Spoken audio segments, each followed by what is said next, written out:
States of matter. Observe different types of matter around you. What are its different states? We can see that matter around us exists in three different states. Which are they? As solid, liquid, and gas. These states of matter arise due to the variation in the characteristics of the particles of matter.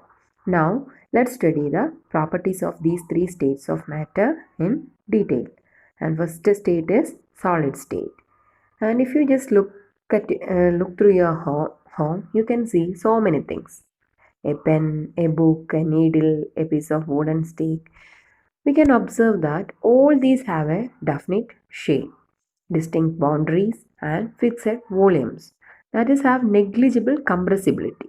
Solids have a tendency to maintain their shape when subjected to outside force. Solids may break under force, but it is difficult to change the shape, so they are rigid. What about a rubber band? Can it change its shape on stretching? Is it a solid? Yes, a rubber band changes shape under force and regains the same shape when the force is removed. If excessive force is applied, it breaks. And what about sugar and salt? When kept in different jars, these takes the shape of the jars. Are they solid? The shape of each individual sugar or salt crystal remains fixed, whether we take it in our hand, put it in a plate, or in a jar. And the third question: what about a sponge? It is a solid, yet we are able to compress it. Why? A sponge has minute holes in which air is trapped. We can't see that. The small holes. When we press it, the air is expelled out and we are able to compress it. The second state is the liquid state. And in the case of liquids, liquids have no fixed shape but have a fixed volume. They take up the shape of the container in which they are kept. Liquids flow and change shape, so they are not rigid but can be called fluid. Solids and liquids can diffuse into liquids, means the solids and liquids can intermix with the other particles of liquids, and the particles move freely and have greater space between each other as compared to particles in the solid state. Third state is the gaseous state. Gases are highly compressible as compared to solids and liquids. The liquefied petroleum gas (LPG) cylinder the cylinder that we get in our home for cooking, or the oxygen supplied to hospitals in cylinders, is compressed gas. Compressed natural gas is used as fuel these days in vehicles.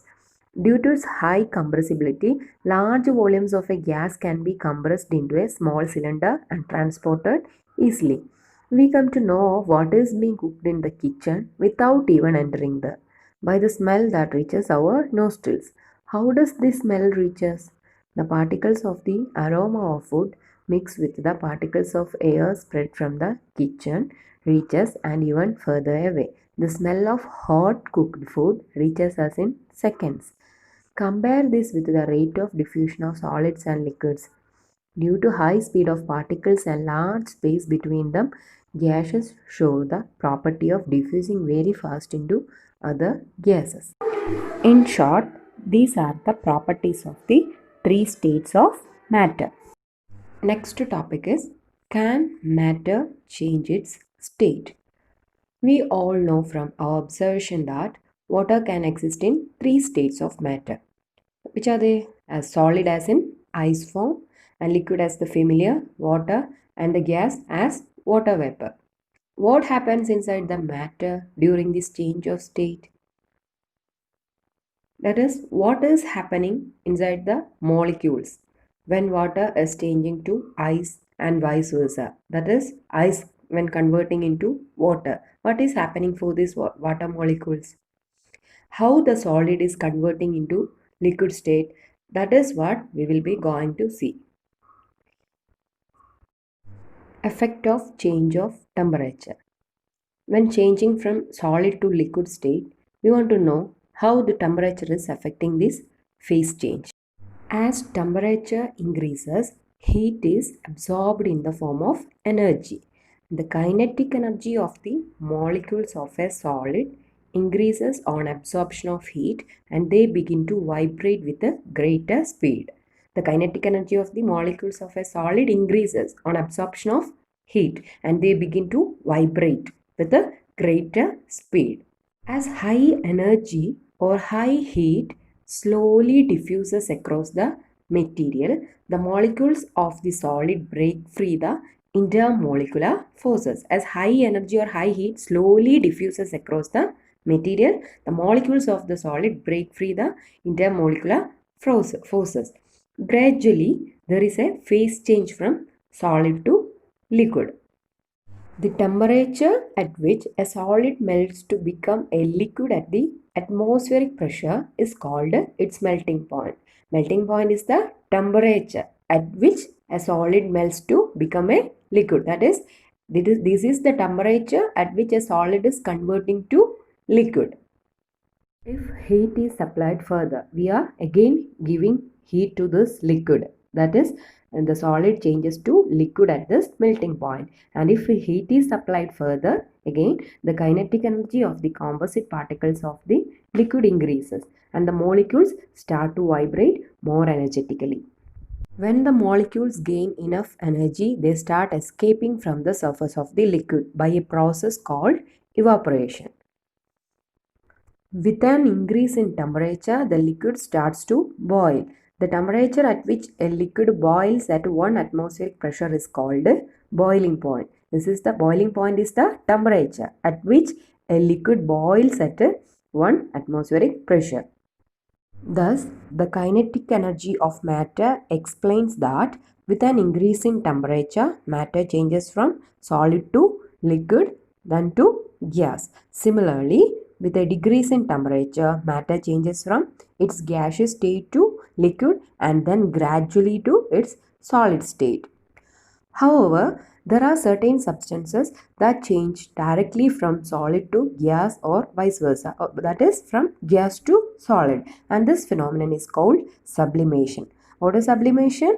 There are certain substances that change directly from solid to gas or vice versa, and this phenomenon is called sublimation. Sublimation is the transition of a substance directly from its solid to gaseous phase without passing through the liquid phase.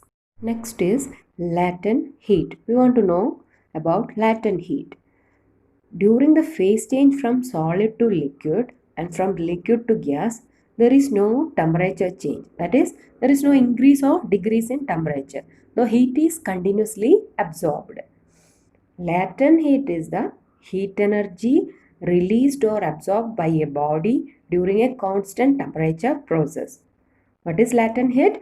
Latent heat is the energy released or absorbed by a body during a constant temperature process. It is considered that this latent heat gets hidden into the contents of the beaker. Constant temperature process means we are giving a continuous constant temperature. Now we want to know what is latent heat of fusion and latent heat of vaporization. First is latent heat of fusion. Latent heat of fusion means the amount of heat energy that is required to change 1 kg of a solid into liquid at an atmospheric pressure at its melting point. Latent heat is the amount of heat energy that is required to change 1 kg of a solid into liquid at atmospheric pressure at its melting point. Melting point of ice is 0 degree Celsius or 273.16 Kelvin. Kelvin is the SI unit of temperature. 0 degree Celsius is equal to 273.16 Kelvin. For convenience, we take 0 degree Celsius as 273 Kelvin. Now, can you define the latent heat of vaporization? Do it in the same way as we have defined the latent heat of fusion. Can you? Yes, latent heat of vaporization is defined as the heat energy required to change 1 mole of a liquid to its vapor state, its gaseous state at its boiling point under standard atmospheric pressure. Latent heat of vaporization is defined as the heat energy required to change 1 mole of a liquid at its boiling point under standard atmospheric pressure. Next is effect of pressure. Effect of change of pressure. How this pressure affects the changes from one phase to another phase. The effect of pressure is negligible in solids, more on liquids and the most on gases.